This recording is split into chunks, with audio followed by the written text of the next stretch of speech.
Okay, the first presentation today is a presentation of by Nina Khairova, Igor Kholog, Dmitro Sitnikov, Yuri Misheryakov, and Nadia Shanidze, topic modeling of Ukraine war-related news using latent Dirichlet allocation with collapsed Gibbs sampling. Do you have some presenter now? Good morning, everyone. I am the presenter of this research. Sorry for late join because I missed the Zoom URL. I joined the wrong conference. Oh, okay. Happens. Please share your screen. I allowed you to share your screen and we can proceed. Thanks. Presentation. Yeah.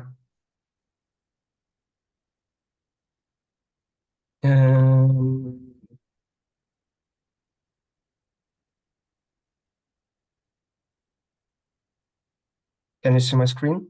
Yes, I can see. I believe others also can see your screen. Okay, so dear participants of the Collins conference, my name is Yehor Golik, and together with my colleagues, we are presenting our scientific work titled Topic Modeling of Ukraine War-Related News using Latent Dirichlet Allocation with Collapsed Gibbs Sampling. The topic of our research was chosen to be the information warfare. Information warfare is used to manipulate public opinion, influence political processes, and destabilize countries or regions. This can include spreading disinformation, fake news, cyber attacks on critical infrastructure, and so on. There are several ways to counter information warfare, such as protection of information space, counter-propaganda or countermeasures, fact-checking and verification, and effective data classification by topics. But we want to particularly focus on the last point. To counter information attacks, it is important to be able to classify types of information by their content. The use of machine learning algorithms has a wide range of applications, including natural language processing, or NLP. They are widely used for tasks involving large volumes of data, which is advantageous when dealing with abundant information. The research topic is the application of topic modeling to war-related news to identify distinct content groups.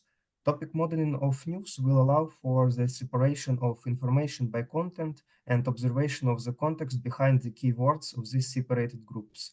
In the future, the results could be valuable for comparing news from different news websites for the presence of disinformation or manipulation. And during the investigation of related works, we found several recent studies related to topic modeling. These studies can be divided into two groups, topic modeling of news and topic modeling in social networks. In all of the works, the main modeling method was latent Dirichlet allocation, or LDA. The works of these researchers demonstrated the effectiveness of this method, its ability to categorize data into separate groups depending on the context, and its practical application. We have decided to continue our research in this direction. In our research, we chose the LDA with collapsed Gibbs method because it allows to reduce computational complexity and accelerate the training process of the LDA model.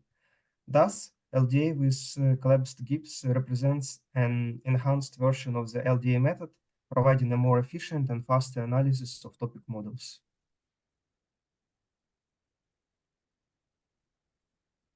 On this slide, we present the proposed workflow for topic modeling of war-related news. It consists of the following main steps. The data scraping. This step involves collecting and extracting data from news sources, especially news websites. The Ukrainian news website Ukrainska Pravda is chosen as the data source for this study. Before conducting analysis on the news, a pre-processing step is performed. This step involves transforming raw text data into a format that can be easily understood and analyzed by machine learning algorithms. The preprocessing step include gathering stop words, tokenization, token cleansing, lemmatization, and creating vocabulary of unique words. Selecting the optimal number of topics is crucial in topic modeling. The coherence model integrated with guided LDA with collapsed Gibbs helps in determining the appropriate number of topics. The LDA algorithm involves initializing model parameters, performing Gibbs sampling iterations to update topic assignments for words, reaching convergence, estimating model parameters, and utilizing the estimated parameters for inference tasks. For the experiment, we used the Jupyter Notebook integrated development environment, the Python programming language to implement the algorithm, the beautiful soup library for web scraping, and the Gensim, Spacie, and NLTK libraries for utilizing the LDA with collapsed Gibbs algorithm and other natural language processing techniques. Initially, an algorithm was developed to generate a set of dates within the specified range. And then, using requests, the HTML code of the news page from the Ukrainska Pravda website was obtained. From each page, its title and article text were extracted to obtain news related to the topic of war. Each article was checked for the presence of the specific phrases, words, or abbreviation. Thus, within the specified date range between 17th of February 2023 and 17th of February 2024, a total of 2,000 news articles were obtained, containing a total of 400,000 words and 13,000 unique words. Then, for each document in the document container, a data cleansing process was applied. Next, structure was created with a key-value pair, where the key is the word and the value is the total count of the word appearing in the documents. This way, a dictionary of all possible words encountered in the documents was obtained. Next, a corpus was created, which is a collection of documents to be analyzed. For each token in each document in the container, word-to-identifier mapping was applied, as latent Dirichlet allocation with collapsed Gibbs sampling requires numerical representation of the words instead of their textual forms. Then, the implementation of the software code executing the LDA with collapsed Gibbs algorithm was performed, which takes the following parameters. In addition to the LDA with collapsed Gibbs algorithm, an auxiliary function has been developed to determine the coherence score for the model depending on the number of topics. This function will be used to analyze the coherence score of models with different number of topics to select their optimal quantity. So with the alpha equal to 0.1, beta equal to 0.1, number of iteration equal to 200, and number of topics ranging between 7 and 12, an LDA with collapsed Gibbs algorithm was executed to evaluate the coherence score of the processed models. Based on coherence score output, it can be seen that the most appropriate number of topic segments is 12. Therefore, to analyze the results of the latent Dirichlet allocation with collapsed Gibbs, a model with 12 topics will be used. Based on the results of LDA with collapsed Gibbs on war-related Ukrainian news, a comprehensive analysis was conducted to generate the following table, which illustrates the topic number alongside 20 keywords that distinctly characterize each of the identified topics.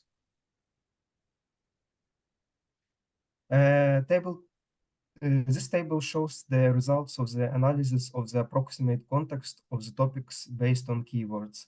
Based on the conducted analysis of the context, it can be said that among the 12 topics identified by the LDA with collapsed Gibbs method, there are topics that are semantically similar to each other based on keywords, and in reality, only 6 distinct topic groups are likely to be distinguished.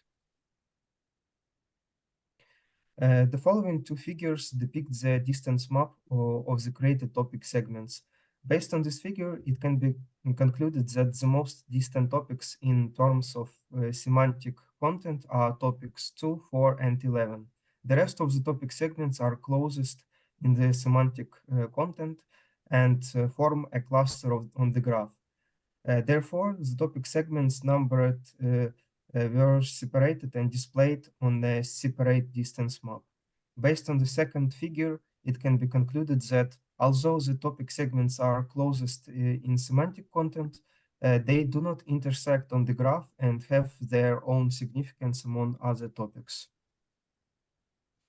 Comparing the results of the context analysis of topics based on keywords and the results of displaying topic segments on the distance map, it can be said that there are discrepancies between the conclusions made by human and those made by LDA with collapsed Gibbs method. This could be due to the several factors. The first one is limitation of results. Since only 20 keywords were obtained for each topic, this may lead to loss of context and insufficient completenesses in representing each topic segment. The second one is model parameters. Discrepancies in results may stem from the model being either overfit or underfit. Thus, it is important to consider these parameters when analyzing the results of topic modeling. The third one is noise data. Discrepancies in results may also arise from the processed data containing words that do not carry meaningful content but were not included in the list of stop words. This is because, depending on the context, some words may be imported for understanding the text, while others may not convey significant information. We can conclude that the application of topic modeling to war-related news using latent Dirichlet allocation with collapsed Gibbs sampling is a valuable tool for identifying distinct content groups and understanding the context behind keywords in these groups. The research conducted in this study demonstrated the effectiveness of this approach in analyzing war-related news from a Ukrainian news website. The question for future research is how these factors affect the reliability and interpretability of the results of topic modeling using the LDA with collapsed Gibbs method. Limitation of results, model parameters, and the presence of noise data may affect the accuracy and completenesses of topic and keyword detection, as well as their interpretability. For future research, it will be important to explore optimal strategies for model parameter selection, develop more effective methods for filtering noise data, and devise new approaches to analyze the context of topic models to improve the quality and reliability of the results. Thank you for your attention. That's all. Thank you very much. Please, questions to our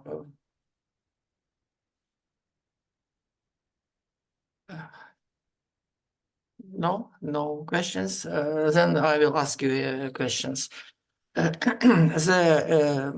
It is well known that enemy in all kinds of psyops and propaganda usually follows not random articles, not random, but entire campaigns. It tries to inject some sort of harmful narratives in our publications and media. And can your system detect those narratives? I mean, can it group harmful publications around some sort of harmful narrative? I think if we will use not only the one data source for topic modeling, and if we can apply topic modeling on the I think not on the each topic, but try at least on the one new, because one new can be interpreted differently in in any of the news websites. So firstly, I would recommend to try out to check how this method works. I mean, which results this method will return when we apply LDA on the one new, but from different data sources. And we will check the keywords which it will output, and then we can apply the analysis and find out if this result of topic modeling are similar or they have some differences. Okay, okay, thank you very much. Any other questions? No? So thank you for your very interesting presentation. And we will proceed to our next. Please close your presentation and we'll proceed to our next presentation, next talk. The second talk today is by Olga Cherednichenko, Irina Kirichenko, Gleb Tereshchenko, Denis Myan, and Sergei Pilipenko. Comparison of blockchain-based data storage systems. Please. Presenting. Please proceed with presenting. You can share your screen. I see. Okay, we have a screen. Yeah. Hello, dear conference participants. The presentation on the topic comparison of blockchain-based data storage systems is brought to your attention. Its authors are Olga Cherednichenko, Irina Kirichenko, Gleb Tereshchenko, Denis Myan, and Sergei Pilipenko. Talking about relevance, it is important to state why the blockchain-based data storage systems got their popularity at first place. There are some reasons for it. First of all, blockchain is a relatively new technology that has been described for the first time a bit more than 30 years ago and has been first presented more than 10 years after this. Another reason is that cryptocurrencies hype of the last decade made a huge amount of people interested in blockchain industry. Thus, the storages have also become a way to pump on cryptocurrencies. So most of the blockchain-based data storages only operate using its own tokens. Also, blockchain-based data storages are cheaper and more reliable due to the fact that there is no particular place to host all the data, so it doesn't need an advanced hardware and is more difficult to steal or corrupt the data. And since advanced hardware is not necessary to host data, it allows businesses and individuals rent out their free drive space. On this slide, you can see the process of data storing in blockchain-based storages. In blockchain storage, files are first broken apart in a process called sharding. Each shard is copied to prevent loss of data should an error occur during transmission. The files are also encrypted with a private key that makes it impossible for it to be viewed by other nodes in the network. The replicated shards are distributed among decentralized nodes all over the world. The interactions are recorded in blockchain ledger, allowing the system to confirm and synchronize the transactions across the nodes in the blockchain. Blockchain storage is designed to save these interactions forever and the data can never be changed. On this slide, the chosen blockchain-based data storage systems are shown there. These are the most popular ones, so it's been decided to select them for this research. The purpose of the study is to compare the selected data storage systems to give suggestions of how they can be improved and which one of them is better. The object of the study is an issue of selecting of the optimal blockchain-based data storage systems for the person without experience of using blockchain-based data storage systems. Well, the subject of the study is the properties of the selected data storage systems. On this slide, you can see reasons to switch from traditional centralized cloud data storage systems to blockchain-based ones. Due to growth of data volumes, maintaining facility to store data is a very expensive and difficult process. Security problems mean that it is much easier for hackers to bring down the data centers or access its data if it is centralized instead of when it is split between many users and you don't know where the particular data part is. Effective data management in blockchain-based data storages is amazing. It provides indexing, metadata control, and searching, which allows users to find the particular piece of data in the matter of seconds. Scalability means that there is kind of no limit on how too many providers are on the network. Trendiness, well, blockchain got hyped a lot for the last decade, so it is about popularity. The chosen method of the comparison for the study is a linear additive convolution with normalizing factors. Chosen factors are cost, which is how expensive comparing to others the services of the particular blockchain-based data storage systems are. Speed, data processing and transmission speed, security and privacy represents level of users' data protection.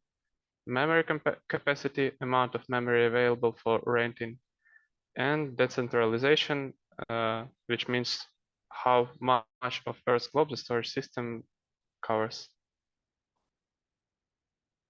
On this slide, there is a short description for every competitor. As you can see, they're all pretty much alike. There is a table with normalizing factors for each parameter of each selected data storage system. On this slide, there is a formula of convolution with normalizing factors which will be used for comparison of the selected data storage systems. Here are the final results after calculating all convolutions. During the completion of this paper, differences between most popular blockchain-based storage systems have been researched. According to the results, SIA was the best one, Filecoin was the second one, third one was StoreJ, and the last one was BitTorrent. Ways to improve competitors' data storage systems were also suggested in the paper. This topic should be researched more to form more precise results with different opinions and different approaches to research. Either way, blockchain has a lot more things and ways to discover and research in this field. Thank you for your attention.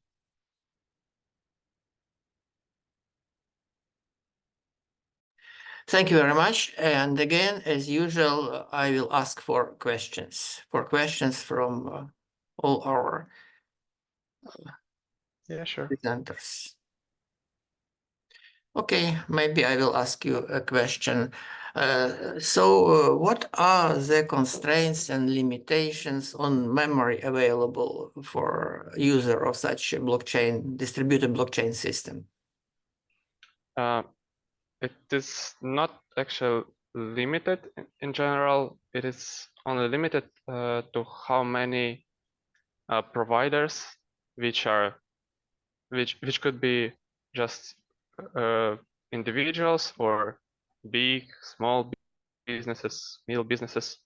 So it depends on how many people use this network. Does it depend on the size of local memory for any user or local disk memory? Yes, sure it is. It depends on providers' memory capacity. And as I said, providers quantity matters as well. Mm-hmm. Okay, thank you very much. Any other questions? No, so thank you, and we will proceed to our next presenter. Yeah, thank you too. Paper. Thank you very much. You can switch off your screen. And our next topic presentation today is developing an application with sensors and smartphones. Is IC is by Pinar Kirchi, who is present today. And Hi, I will present the paper. okay, thank you. Please proceed with your presentation. You can share your screen. Okay.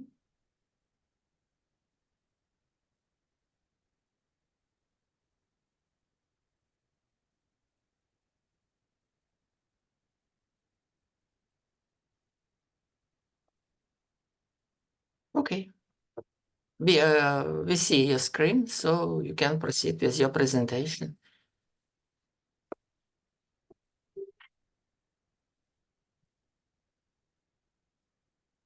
Okay.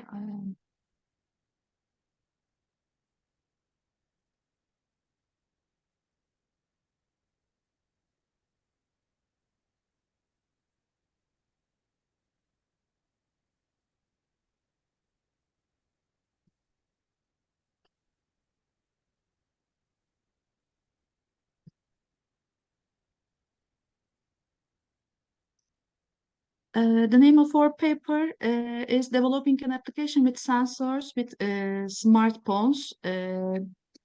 With the smart sensors, it is we can say that it is possible to obtain various data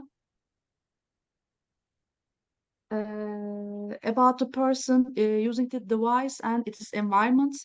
These data can be accessed with the libraries used in the mobile software development phase, and applications were developed by processing these data, accessed with mathematical methods or machine learning algorithms. And with these applications, it has been possible to obtain results in many areas about people using these smartphones.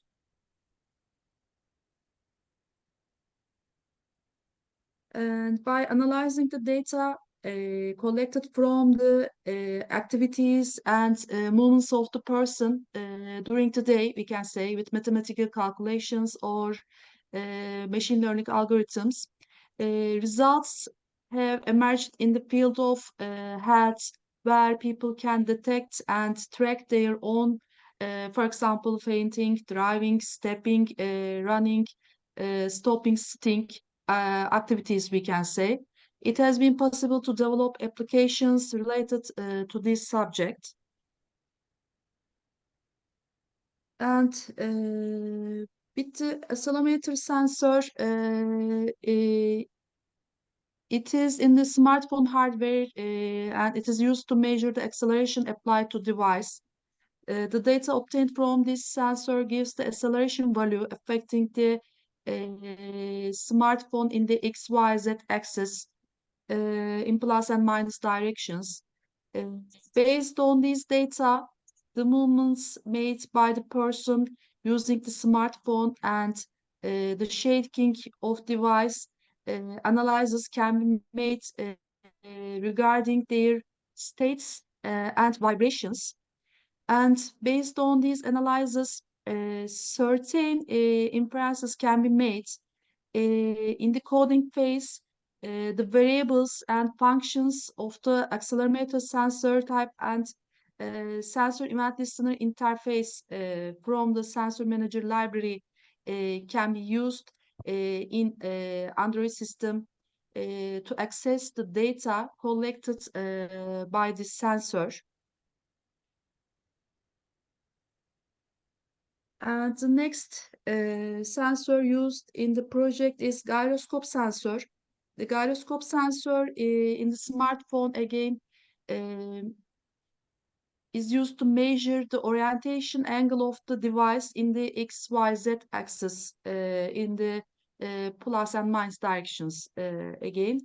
With the data obtained from this sensor, the orientation states, rotation angle, and angular velocity of the smartphone can be determined. By using the data collected from gyroscope sensor, certain inferences can be made from the analysis of the physical activities of the person using the smartphone in daily life, as used in the accelerometer sensor again. Sorry. Gyroscope and step detector. The most common method is to calculate the magnitude of the X, Y, and Z data from the accelerometer sensor and compare this value with a threshold value for step detector. Many different methods have been used in literature. In some studies, the XYZ data from the accelerometer sensor were sent into a mathematical function, and the output value was used together with the zero crossing methods. And in some studies, the user's walking frequency was included in the calculations. And in addition to the different methods used, studies have also taken into account the activity in which the data from the accelerometer was obtained while the person was performing the activity, or the position in which the smartphone was during the determination of stepping. And we examined all of these studies, and we make a simple project as a beginning, but it will be developed in the next studies. And with the vehicle use behaviors, it is not directly related to human health, but how can I say, both physical and physical health of a person can be injured in a traffic accident that may occur. The majority of these traffic accidents are caused by human errors and effects of these errors. In order to prevent or minimize the negativities that may occur as a result of traffic accidents, it has been possible to make applications using the sensors in the smartphone hardware. For this reason, we try to work also on these factors for examining the user behaviors.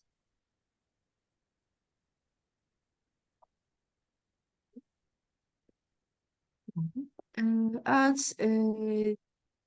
for activity detection, we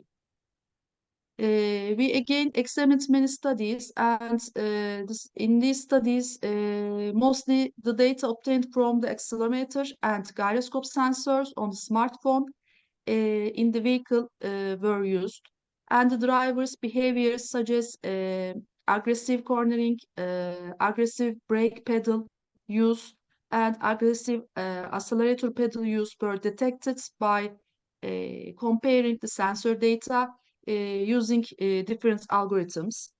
With a certain number of signals, the driver's maneuvers were identified also. And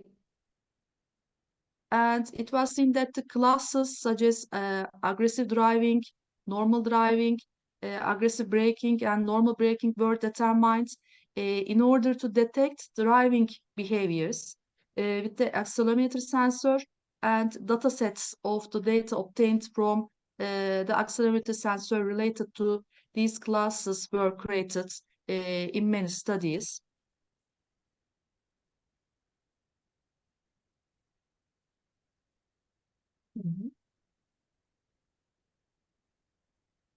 And for activity detection, also data is first collected from mobile sensors, such as accelerometers and gyroscope during different activities. After collecting the data, certain features such as speed and orientation are extracted for each activity. After these features are extracted, tests are performed and the activity is detected according to the result of the test. For activity detection, machine learning and classification algorithms are utilized. Uh, uh, for Parkinson disease,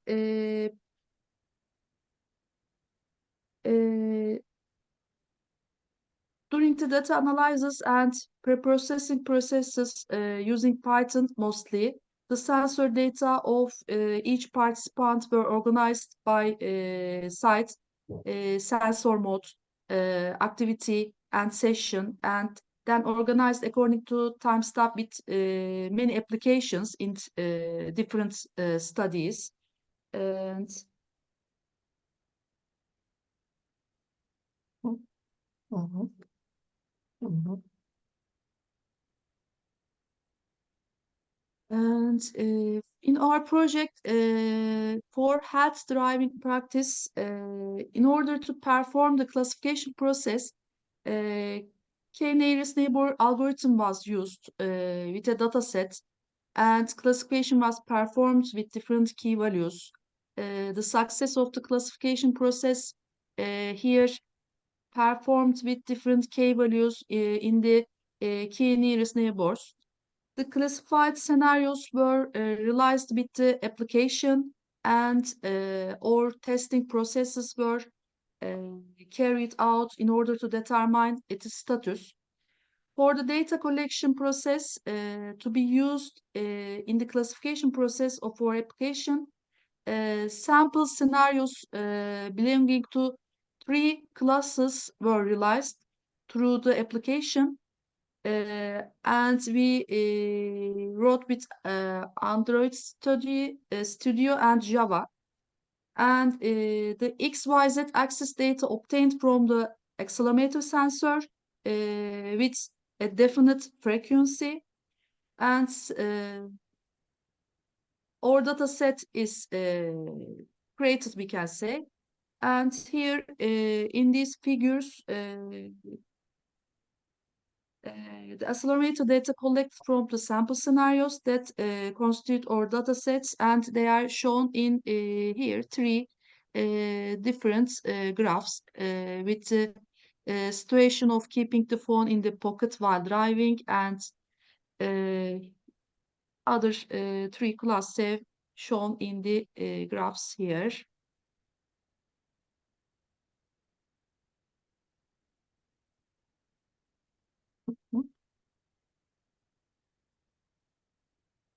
And fainting detection. In order to perform the classification process, again we used k-nearest neighbors algorithm. It was used with a data set, and classification was performed with again different k values. And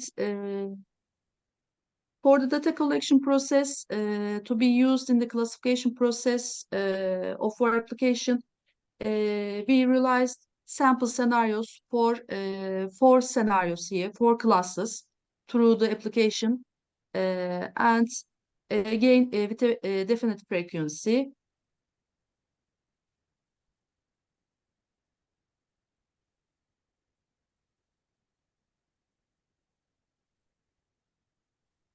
And the results are given in the graph. In order to find the appropriate k value to be used in the k-nearest neighbor algorithm, the classification success of different values were tested, and our specific results were obtained. With the data obtained by the accelerometer sensor on the smartphone, the classification process at a frequency of 1 Hz was performed with the algorithm, and we coded and analyzed by viewing it on the application. The classification processes and classify scenarios of the user's sitting state, the user's standing state, the user's walking state, and the user's fainting states, which are the 4 classes we have determined were performed with the application, and our testing process were carried out.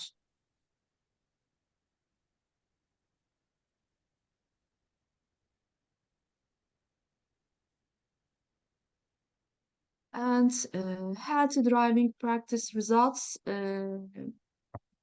Again, k-name is never in order to find the appropriate key value to be used in the algorithm. The classification success of different values was tested and our specific results were obtained. With the data obtained by the accelerometer sensor on the smartphone, the classification process at a definite frequency was performed with the algorithm. And again, we analyzed and the results are displayed on the graphs. Here, the classification process and classified scenarios for the three classes have determined, which are the state of having the phone in the holder or front while driving, the state of having the phone in the pocket while driving, and talking on the phone while driving were carried out together with the application and or testing process were carried out.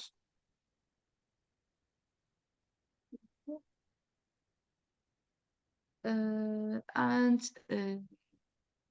here, when users specify firstly their weight and height and open the application, they will be able to access the relevant information on the first interface. And then the k-nearest neighbor algorithm, we used the classes we determined and the datasets we obtained as a result of the data collection process we carried out. There is an interface here that allows us to observe how much success percentage have achieved in the classification process, which is the basis of our application. It is given here in the second interface.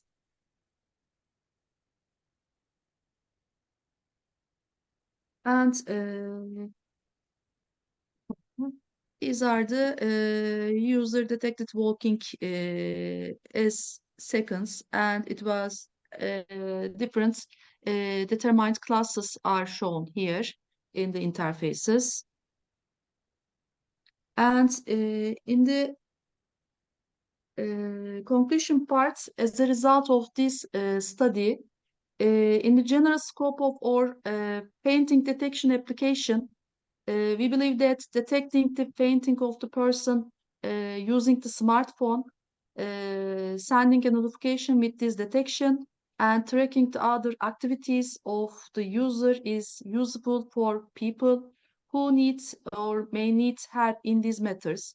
In the general scope of our healthy driving application, we believe that it will be useful to detect and warn the user if the person using the smartphone is interested in the phone or talking on the phone while driving. And for these aims, we think that this study will be useful for people. And we will work on this study as a future work because it is a starting project at this time. And it should be developed in many different parts. And thank you for listening. Thank you, thank you. Very interesting presentation. Please, a question to our presenter. Would you mind if I ask the question? Oh, yes, yes, sure. Okay, thank you very much for this presentation. And the quick question, how do you transmit data to network nodes or end devices? Thank you. Sorry, can you repeat the question, please? How do you transmit data to other network nodes or end devices? Did you get it? Yes, I get it. We collected, we used the smart phone sensors, and we try to collect our own data and form a small data set. I mean, do you use special protocols like MQTT, CoAP, or special technology like RESTful API? No, this is a very simple project. And in the future, we may use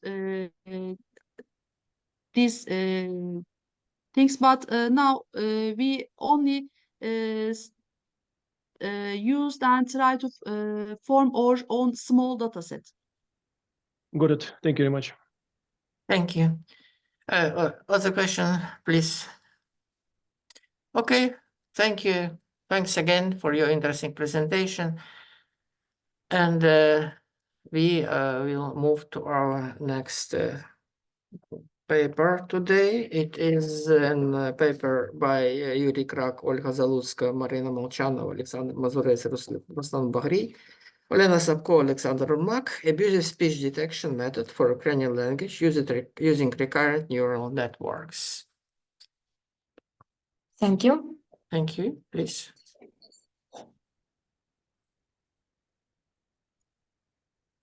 Share your screen and we will proceed.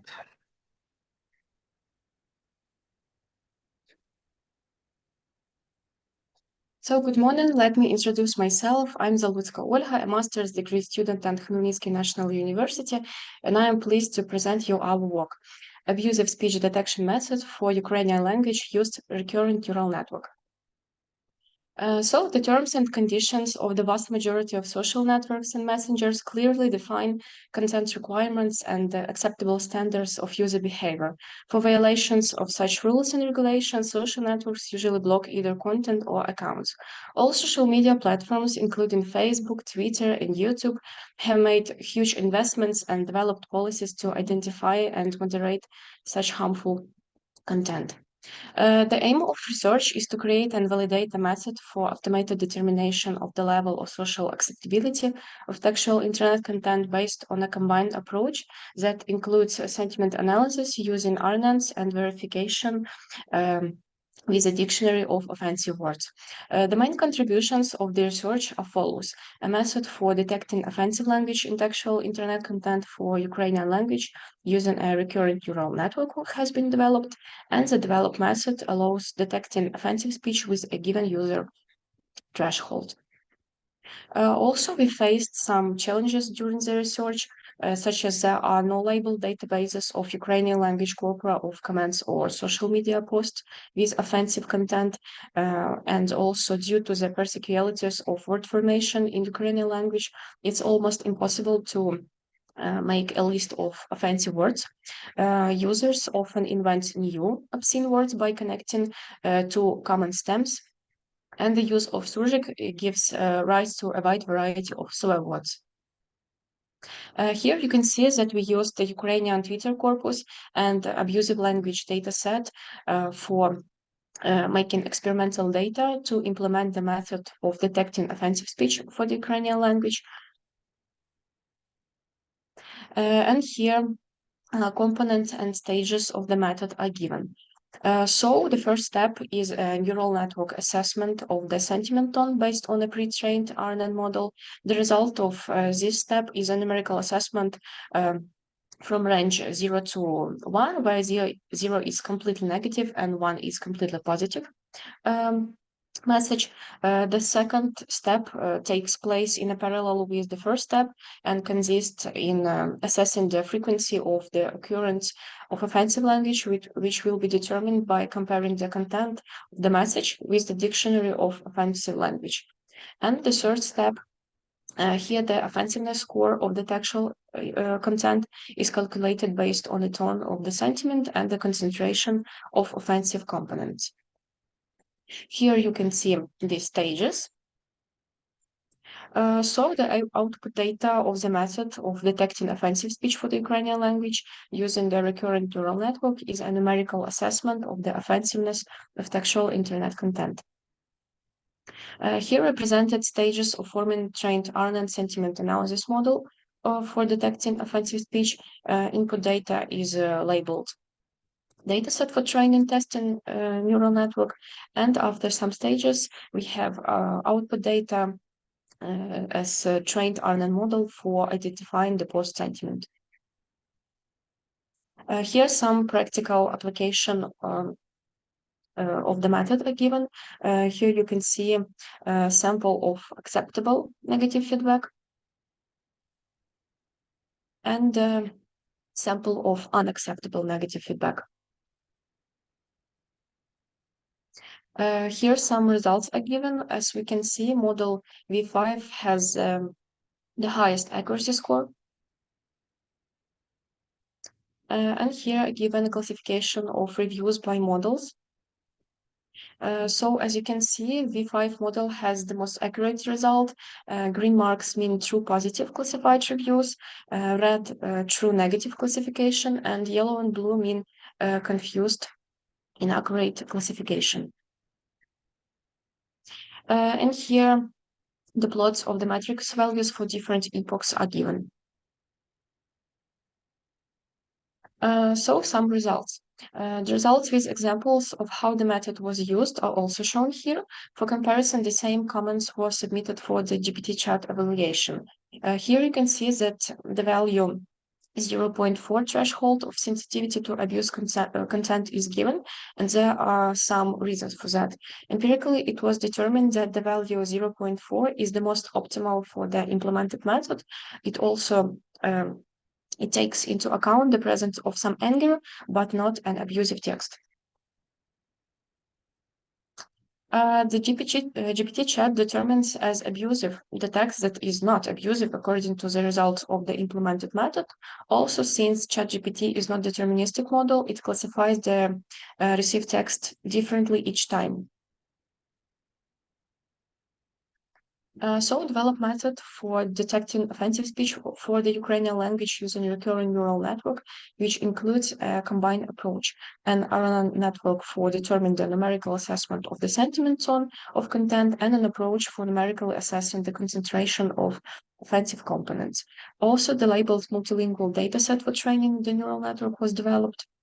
To train the RNN, it was decided to divide the data set in a 60-40 ratio, where 60% is the training sample and 40% is the test sample. Accordingly, the number of training examples was 4,140, and numbers of test examples was 2,760.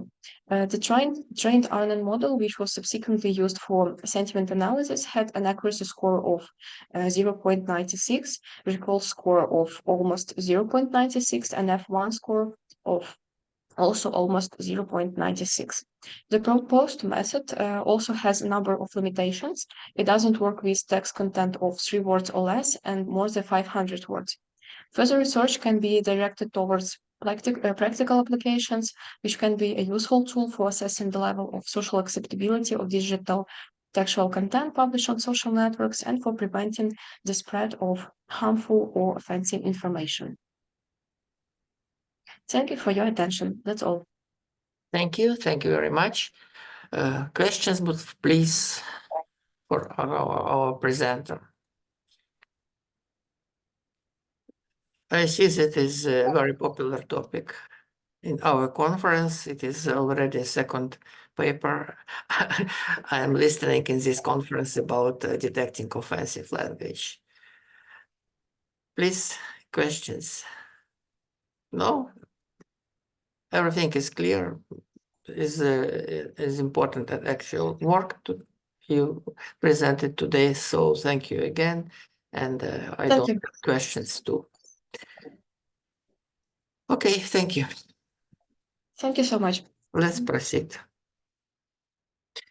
The next paper, the next talk today is by Władysław Kotsowski, Learning of Multi-Valued, Multi-Threshold Neural Units.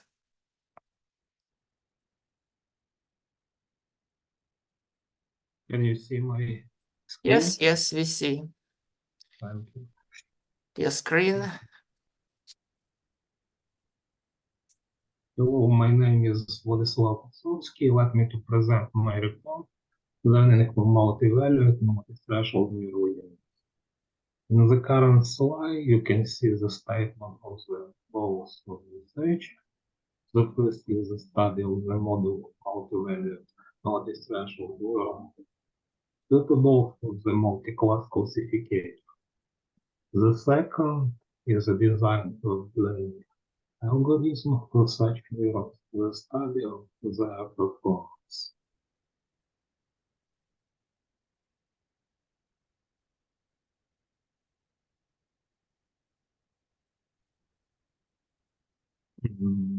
Next slide describes the model of K-threshold multi-valued norm with a dimensional vector B and K-dimensional threshold vector T, whose single output is defined by equation 1 using the K-threshold activation that is presented in the slide.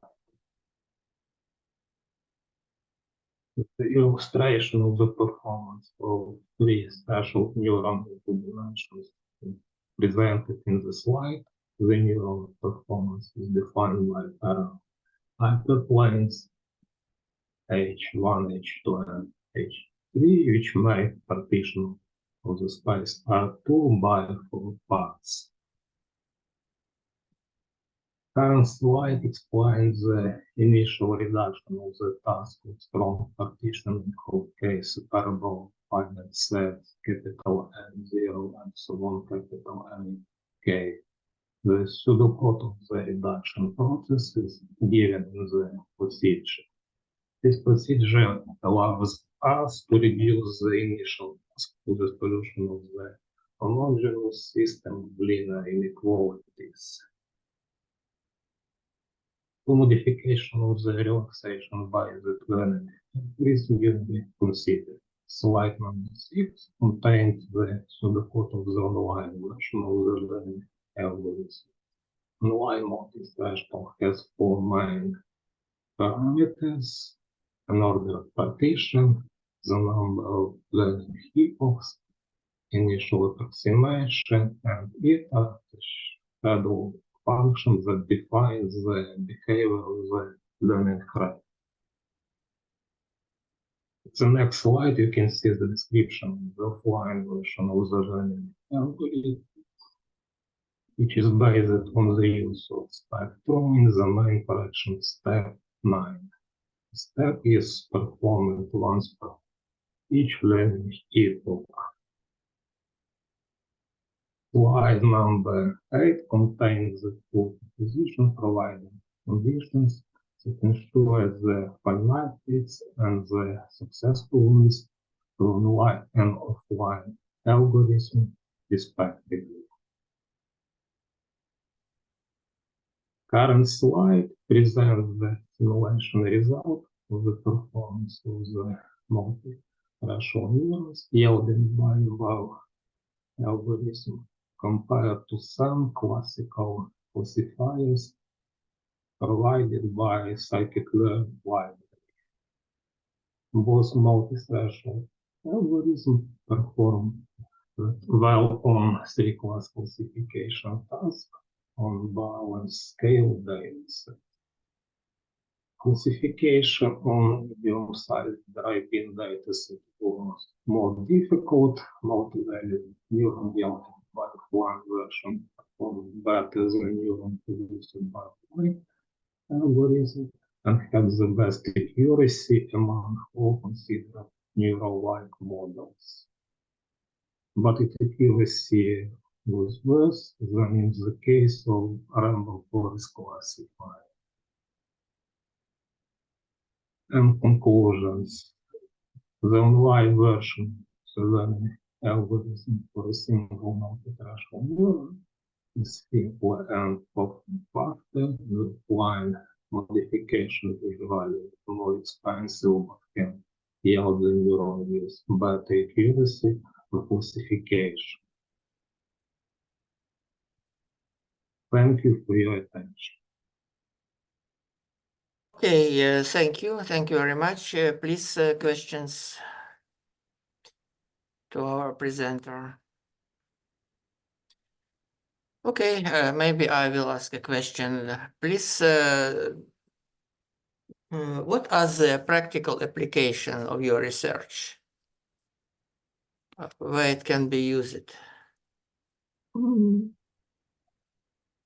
Model considered in my paper, algorithm can be used in the design of multi-class classifier suitable for very wide range of the task.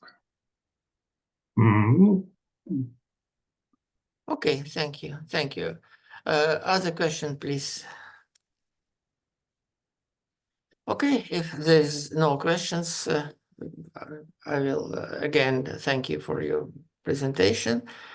And next paper, according to our program, is Sergei Semerikov, Andrei Kupin, Ivan Marinovich, Anton Magagonov, collection data and visualization preventive maintenance schedule. Доброго дня.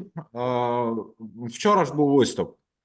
Вчора. Окей. Так. Okay. Next paper, traffic sign recognition for visually impaired pedestrians in Kyrgyzstan. 2 key points, shift brisk descriptor with camera X. Okay. Okay. I hope you see my screen. I just shared it. We do. Okay, cool. Thank you very much. Thank you. So, yeah, my name is Dmitry Zubov. I am the presenter. And okay, I'm an Aljarbu, Dmitry Zubov myself, Andrei Kupin, and Nurlan Shadulaev. So the topic is traffic sign recognition for visually impaired pedestrians in Kyrgyzstan, 2 key point brief descriptor with camera X. So it's kind of joint project. So we three, I mean, I'm and myself, Metro, and Nurlan, we're working for the University of Central Asia, basic campus in Naren, Kyrgyzstan. And Andrei Kupin works for the Kryvyi Rih National University, Ukraine. So it's interesting joint project. So thank you very much, and let's start talking about this stuff. You know, first of all, I would like to talk about motivation of this project, right? Because you know, yeah, usually people are talking about support of visually impaired and people with disabilities, but very few actually do something. And you know, I just started this project, not just this project, but other projects over 15 years ago, and this is just implementation of these ideas for visually impaired people here in Kyrgyzstan.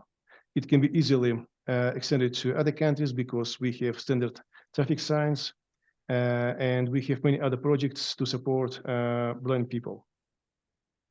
Okay, so it's kind of the motivation. And, you know, it's kind of, you know, cloud of the text. So here in this project, we use 2 key point binary descriptor, and this binary descriptor is based on brisk approach. And to design this brisk descriptor, we use shift method. Initially, we find the key points, and then based on pair of key points, we design the binary descriptor. By the way, it's very interesting approach because we use 2 key points, and automatically we solve these 2 main issues in the image processing. I'm talking about scaling and orientation. We implemented this approach based on Java Android mobile application. By the way, that's why I asked previous presenter about our Turkish guys presented a project about Java Android applications. So I teach this topic and also implement these algorithms based on Java Android mobile application. Naturally, we take some information from the camera, and for this purpose, we use camera X library from the Android. And you know, okay, for the time being, our smartphones quite kind of smart, but still slow. So to speed up the processing, we use multi-threading in our application. And you know, it can be done easily because nowadays CPUs go with 8, 10, 12 cores, even more. So we can easily implement this multi-threading. And if we're talking about this classic approach about image processing, we use other pulse classifiers, and it's kind of additional filtering. So we can reject images where we don't see the sample patterns we have in our knowledge base. And we made some experiments, and we found a true negative value rate. Rate is okay for our experience was 100, and true positive close to 100. So we used 2 smartphones, Blackview BV 6600 Pro and Doogie S96 Pro. So we achieved accordingly 100% and 75% up to 3.5 meters. You know, it's very important because, you know, for the time being, we have many other algorithms approaches, right? but they don't show true negative rate closer to 100%. It's very important to give some information to blind person or just to give nothing. So we analyzed existing approaches and we found that, for instance, classical approaches and commercial products, they have true negative about 75%. So if you give 25% of the wrong information to blind person, it can be dangerous, and people simply can die if blind people cross the road with intensive traffic. So just to remind what the SIFT is and BRISC is. Whether it's a little bit weird because for the time being people go with machine learning, right? But again, machine learning approaches give true negative rate about 75–60%. It is unacceptable. An approach, thanks to the BRISC approach based on binary descriptor, we use special threshold value and we simply reject images we're not sure that they are about specific traffic signs. So SIFT stands for scale invariant feature transform. Identify distinctive local features of key points in the image. It invariant changes in scale, rotation, and illumination. But again, we use SIFT approach to find special key points. And again, we work with pairs of key points. So it's a kind of, from the simple geometry, we understand it. We simply solve these two main issues of the image processing, talking about rotation and scaling. And BRISC stands for binary robust invariant scalable key points and used for feature detection, description, in computer vision and image processing. Why BRISC? Because BRISC is about binary descriptors. So we can easily split our descriptor into several layers, and we can easily analyze them in the other boost classifiers. And in this case, we can go with first, second layer, and if first layer doesn't show good results, we simply stop analysis of these key points. So it's kind of additional boost approach in our case. So this slide shows the diagram of two key points SIFT detector and BRISC descriptor with camera X Android API. Here we have these three main steps in our approach. The first step stands for the identification of the key points based on SIFT approach. It is out of the normal work of the application. Again, it's kind of pre-stage. I mean, the first stage, second stage, we use to design our knowledge base. So the first stage, we identify key points. Then for the second stage, we design binary descriptors based on BRISC approach. And then, third stage is exactly about working on the smartphone. So here we capture the image on the smartphone. By the way, with colleagues, we had discussion what kind of smartphones we can use in this approach, right? Because we use maximum 500 pixels for our image. We downscale image if it is higher than 500 pixels, right? So for the time being, any camera smartphone can be used in this project. Indeed, not every, because smartphones are different and CPUs smartphones are different. So we capture the image, then we convert the color image to the grayscale image based on luminosity function. Okay, it is presented here. Then we localize key points based on SIFT approach. So formulas are here, and it's kind of well-known approach. If we questions, we can go deeply.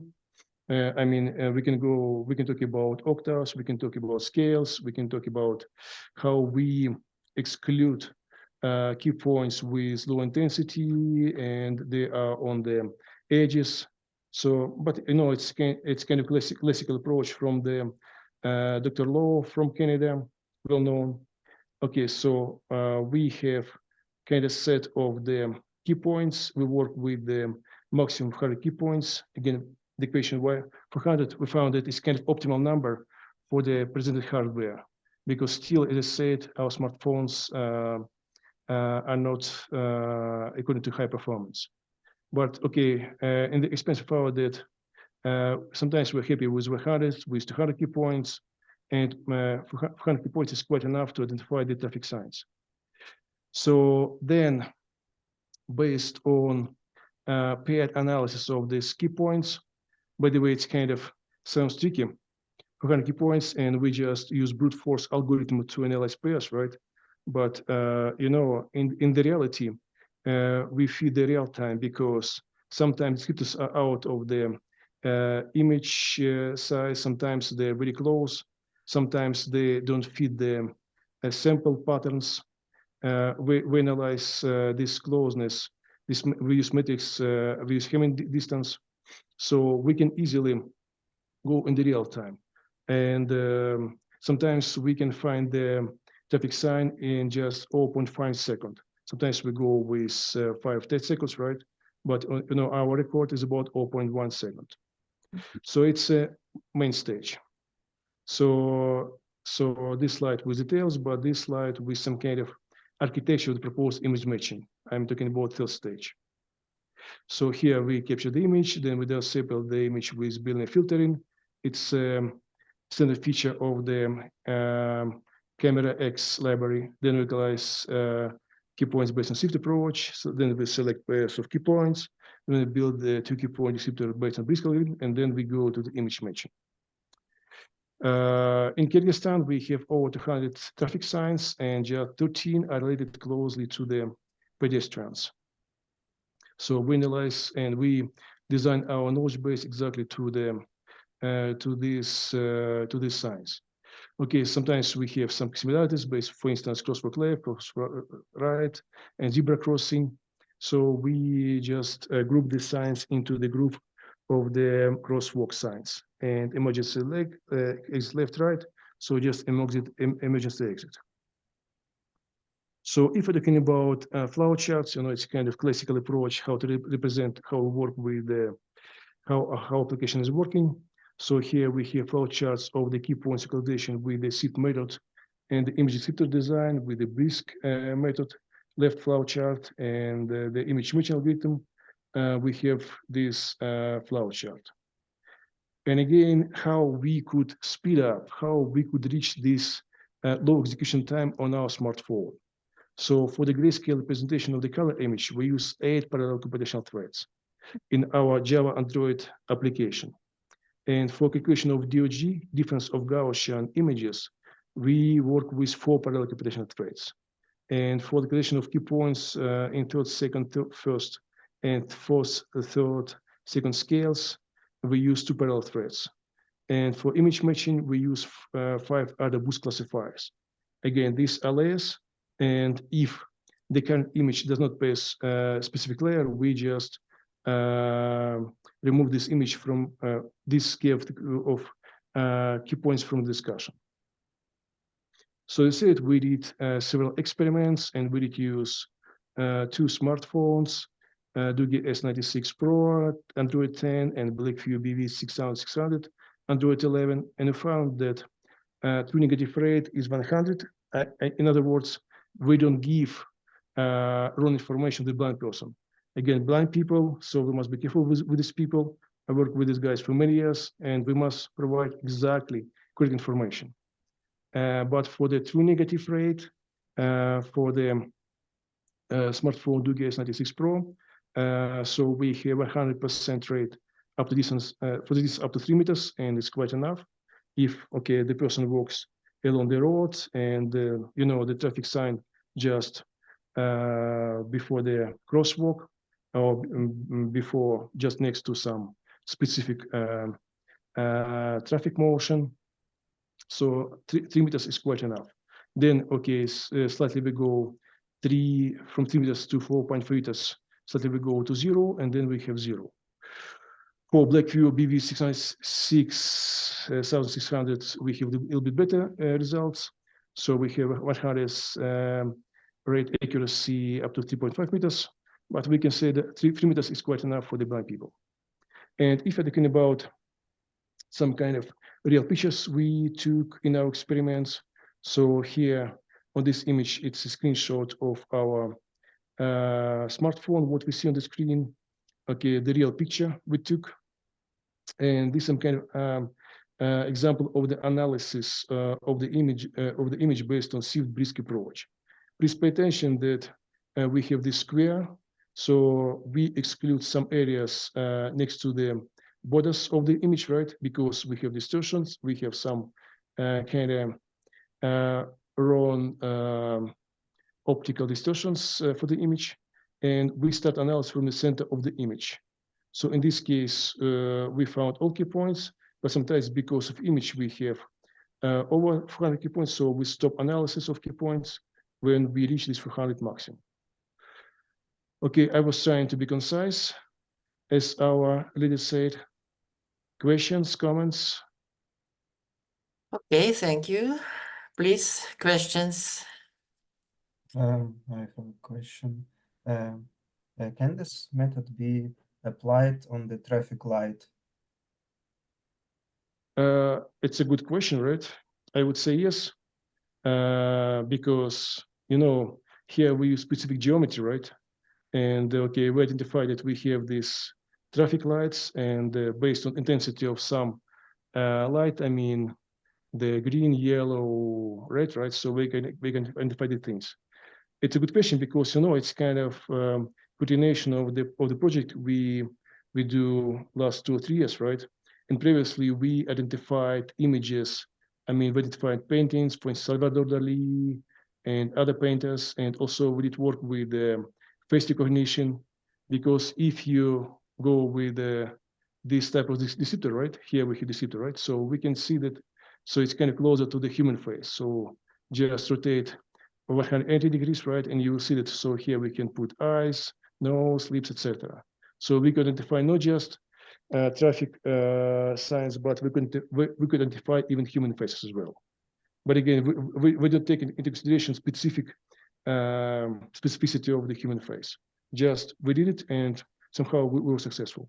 Thank you very much for the good question. Yeah, it will be very useful to use traffic lights for pedestrians. Yeah, as well Agree. as this. Agree. Yeah. Agree, Thank absolutely. you. Thank you, Igor. Yeah, thank you very much. I have a couple of questions too, because interesting topic here we have. Very interesting. What kind of what is the feedback channel? So coming from it is audio, some sort of talking to your blind person back. It's a good question. Yevhen, як вас можна називати по батькові? Вікторович. Євген Вікторович, дуже дякую за таке цікаве питання. Thank you very much for the nice question, right? Yeah, So in fact, yes, we have audio channels. So we use headsets, and in fact, we use MP3 files. And based on these MP3 files, this application can be easily adopted to any language. Kyrgyz, English, Chinese, Japanese, whatever. Just MP3 files, that's it. Okay, thank you. And another question, have you considered the question of hardware? Yeah, it is not always convenient for a blind person to carry a smartphone, because maybe you could use some sort of smart glasses or some sort of wearable camera to make it easier for this blind person. You have very good questions. Thank you very much. So first of all, let's talk about other equipment, right? Because, you know, previously we'd work with Arduino platform, we'd work with Raspberry Pi platform, we did work with other platforms, right?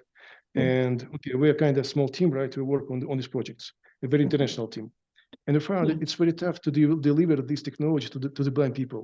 We cannot give Arduino, Raspberry Pi, or wearable camera, but the camera must be also connected to something, right? So found that Android smartphones are very suitable to implement these technologies and assist the blind people. And not for the time being, I would say over almost every person, right, has smartphone. And because we were oriented exactly to the Android platform, because it's over 70% of the market, right? Then we have iOS about 13-15%, right? Yeah. But usually when people I did work with, they have exactly the Android smartphones. And you know, I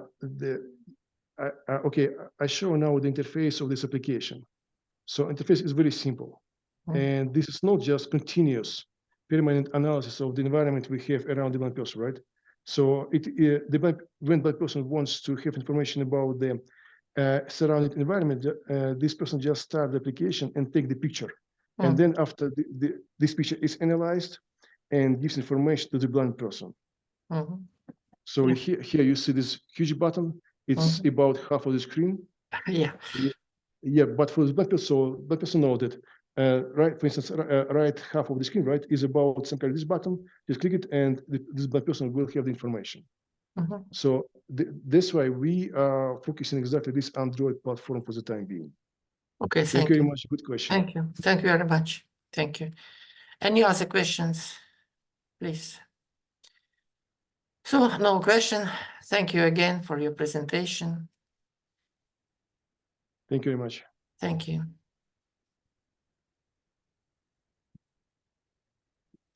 And we are moving to our next presenter. Наталья Внукова, Андрій Гордєєв, Олександр Пушкар, Євгеній Грабовський і Олена Ахмедова. Development of database-driven multimedia training products is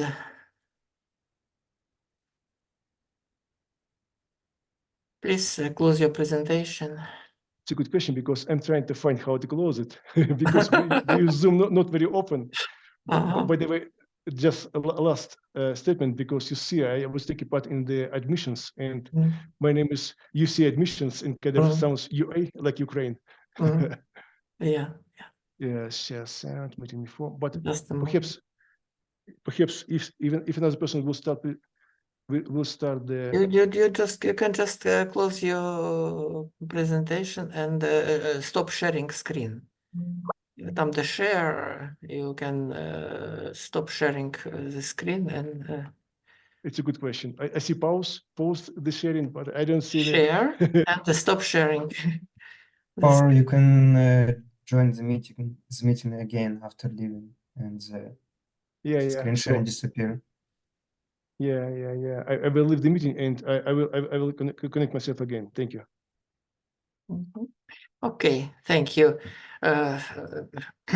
Again, is someone from this team, Наталья Внукова, Андрей Гордеев, Александр Пушкар, Євгеній Грабовський present? If no, we'll pass to another. Next, Victoria Gnatущенко, Валерій Носов, Катерина Островська. Development and research of chatbot using the linguistic core of Amazon Lex version 2. Is someone present? No. Высоцка, Shubin, Mezentsev, Karen Kobernik, and Grigory Chetverikov. Ukrainian big data, the problem of databases localization.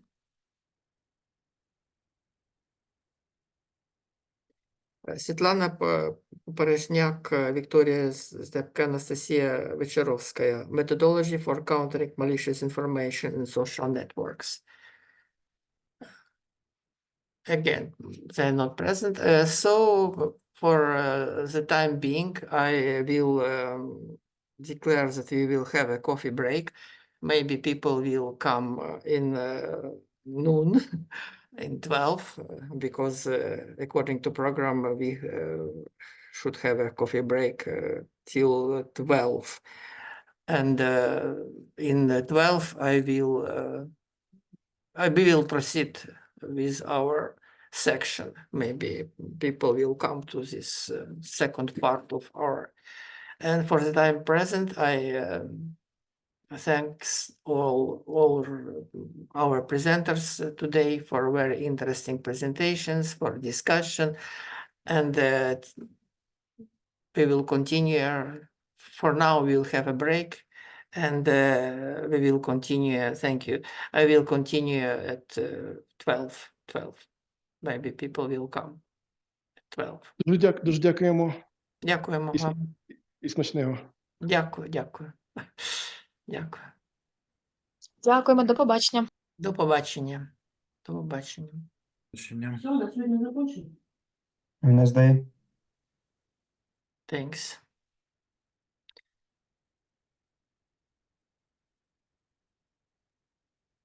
А можна питання?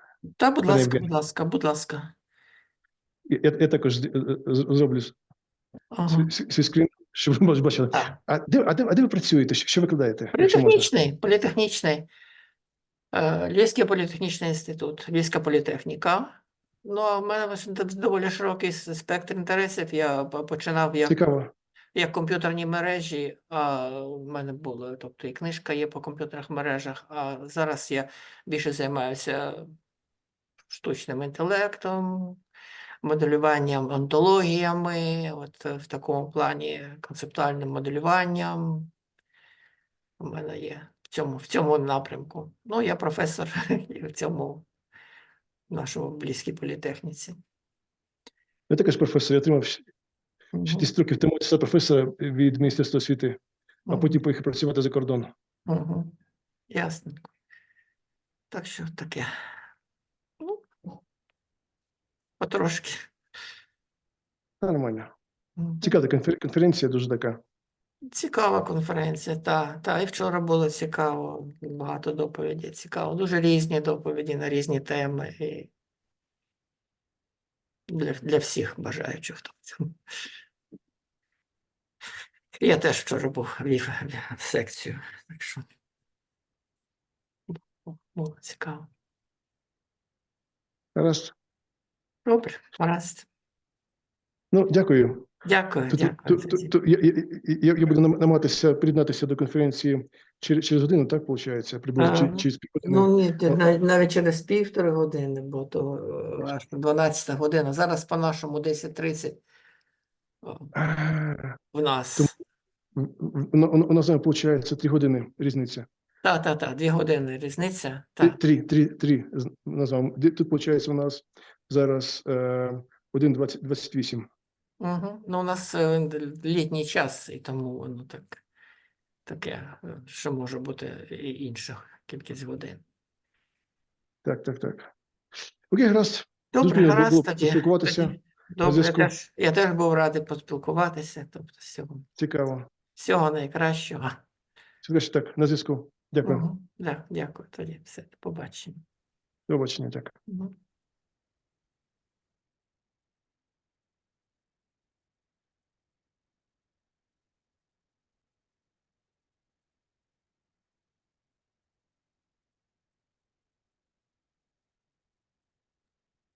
Доброго дня. Доброго дня. Якщо можна, я запитаю, наша доповідь мала бути наступної секції, в наступній частині з 12 по 16 годину. І я хотіла запитати, чи обов'язково доповідатися, тому що я за поважних причин не зможу бути в наступній частині. Зрозуміло, так. Ну, бажано доповістися, тому що це є вимога на нашій конференції, що воно має бути все під запис і розумієте.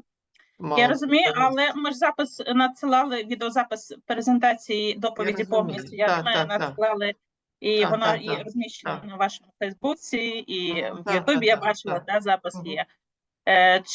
Чи обов'язкова доповідь при цьому? Ну, щоб я просто там з кимось колег контактувала. Це таке обов'язкова доповідь.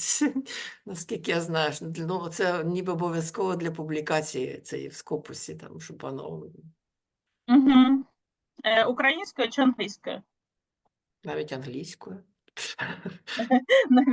Ні, ну запис був англійською, це зрозуміло було. А чи обов'язково наразі виступ на конференції англійською, то теж цікаво, тому що ми цей я пропустила. А раніше доповістися теж не можна, я так розумію, що вже там... Раніше, ніж 12-та? Так.